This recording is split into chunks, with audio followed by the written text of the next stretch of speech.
አሁንም በኮሪደር ልማት ያላመኑ ዜጎች አሉ። ደጋግመን አዳዲስ ከተሞች ሰርተን እናሳምናቸዋለን። ተቆጥተን አይደለም፣ ተናግረን አይደለም፣ ሰርተን እናሳምናቸዋለን። ተቋማት ገንብተን እናሳያቸዋለን። የኢትዮጵያ ብልጽግና አይቀሬ ጉዳይ ነው። አትጠራጠሩ። ልጆቻችን የበለጸገች የጠነከረች ኢትዮጵያን ይረከባሉ። አሁን ያለው ትውልድ እንደ ሻማ ይቀልጣል።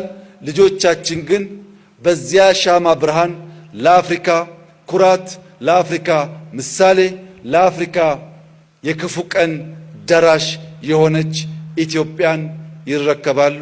በዚሁ መንፈስ ሁላችሁ በትብብር እንድትሰሩ አደራ እያልኩ ለዚህ ቀን፣ ለዚህ ድል፣ ለዚህ ሁሉ አስደናቂ ውጤት ያበቃን ፈጣሪያችን የተመሰገነ ይሁን። እናንተም እጅግ አድርጌ ላመሰግን እወዳለሁ። መልካም ምርቃት፣ መልካም በዓል። አመሰግናለሁ።